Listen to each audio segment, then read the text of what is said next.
जय शिवशंभो मित्रांनो. आज शनिवार होता. आज काय तालमीत गेलो नाही कारण आज हॅकॉथॉनचं प्रेझेंटेशन होतं. मग बस स्टॉपवर गेलो आणि मग बस पकडून कॉलेजला आलो. तर मॅम आल्या होत्या. मग आम्ही सगळे रिहर्सल करायला लागलो. 2-3 टेक झाले पण काही प्रिपेअर होत नव्हतं. मग त्यामुळे रिहर्सल करत राहिलो आणि मग आमच्या दुसऱ्या टीमचे पण पार्टनर्स रिहर्सल करत होते. मग सगळ्यांनी एकदा शेवटचं फायनल रिहर्सल करून घेतलं आणि मग नंतरून सेमिनार हॉलमध्ये गेलो. प्रोग्राम चालू झाला होता. तर पहिल्या टीमचं पण प्रेझेंटेशन चालू झालं होतं. बऱ्यापैकी मुलांनी पार्टिसिपेट केलं होतं. मग रोहित आणि मी शर्ट इन करायला गेलो होतो. शर्ट इन करून आलो तर माझा हा लुक होता आजचा. आणि मग नंतरून आमचं प्रेझेंटेशन होतं. तर मी शेवटची स्लाईड एक्सप्लेन करत होतो. स्लाईड एक्सप्लेन करून झाल्यावरती कॉलेजकडनं एक एक समोसा होता आणि हे सगळे पार्टिसिपेंट्स होते. मग सगळ्यांसोबत एक व्हिडिओ काढला. मग नंतर आम्ही सगळे पार्टनर खाली निघालो.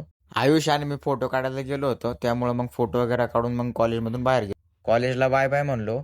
लिफ्टमध्ये आउटफिट चेक केलं आणि मग बस स्टॉपवर गेलो. बस स्टॉपवर साहिल आला होता. मग साहिल म्हणला मला पण ब्लॉगमध्ये घे. मग आम्ही दोघांनी एक व्हिडिओ क्लिप रेकॉर्ड केली. बस पकडून घरी आलो. घरी आल्यावर डायरेक्ट 9 वाजता आपलं मंदिरात गेलो. शनिदेवांचे दर्शन घेतले, महादेवाचे दर्शन घेतले आणि दत्तगुरूंचे दर्शन घेऊन घरी आलो. तर आजसाठी एवढंच मित्रांनो. धन्यवाद.